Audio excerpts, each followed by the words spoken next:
we've got all this craziness going on with Jon Jones and Tom Aspinall. I don't know why the UFC seems so hell bent. I say the UFC. It's Dana White seems so hell bent on glazing Jon Jones. Seems so hell bent on Jon Jones v Stipe being the only fight you could make. Does does confuse me. I'll be honest. You've got a heavyweight champion Tom Aspinall ready to go. Would love to fight him.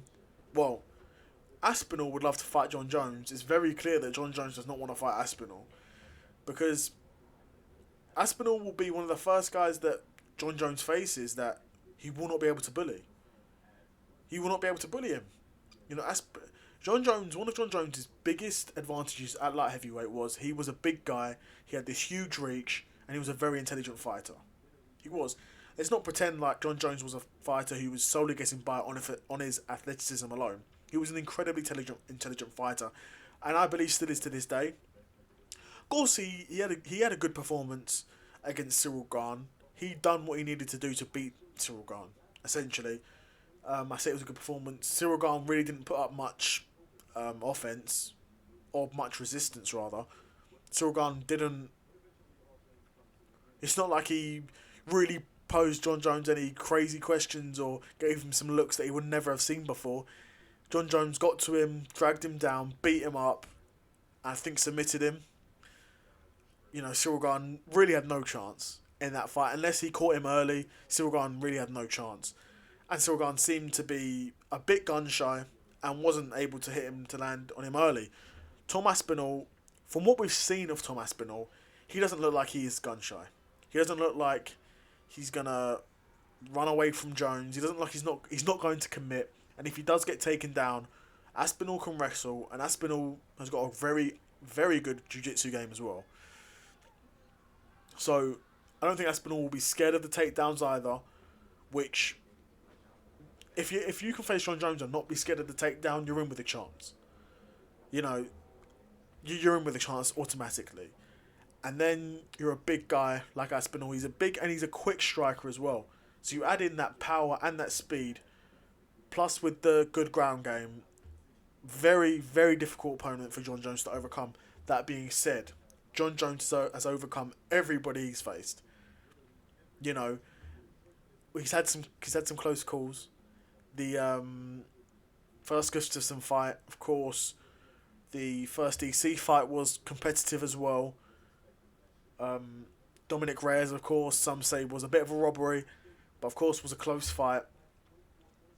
But of course, Aspinall's going to be the biggest guy that he's faced. Cyril Gane's a big dude, of course, but Cyril Gane, like I said, didn't put up any resistance, and Jon Jones just got to him, dragged him down, submitted him. Tom Aspinall, you can't do that to. If you think you're going to just rush in, grab Aspinall, drag him down and trying to submit him, you're going to be in for a long night. Because as you're coming in, he's going to be hitting you, and he's going to be moving as well. So good luck getting close to him, because he bounces around on his toes, he moves about, he can cook. He can definitely cook. But sort of weird because Jon Jones hasn't seemed to mention Aspinall. Aspinall keeps mentioning Jon Jones, but Jon Jones seems like it's either this Stipe fight or nothing, which is really weird. And Dana White's sort of enabling it. Dana White's not saying Jon Jones is facing Aspinall for the title. I think Dana White might be scared to say that, because if Jon Jones doesn't want that fight, Dana White can't force Jon Jones to fight. So I think Dana White isn't looking at it from our point of view, where our point of view is saying, okay, Jon Jones has a choice between Aspinall or Miocic. Dana White's thinking it as Jon Jones got an option between Stipe or turning down a fight with Aspinall and then just not fighting. And from Dana White's point of view, you'd rather have Jon Jones fight Stipe than not fight at all. So I do understand that, but come on, Jon. You're the GOAT to a lot of people, particularly Dana, who glazes you, but you're the GOAT to a lot of people.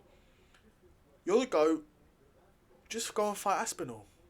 And if you beat him, you go down certifiably as the GOAT. You do. But times like this is, if you retired after Cyril Gane, you retired and then that was it for you, then I don't think there'd be as much controversy around you being the GOAT.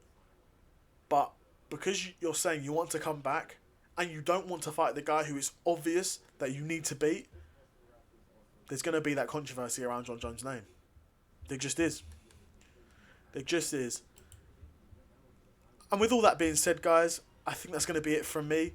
I'd be super interested to know what you guys think of Jon Jones facing Aspinall, or Jon Jones facing Miocic, or what he does next. Be super curious to know what you guys think. Let me know in the comments below, and I'm out. Peace.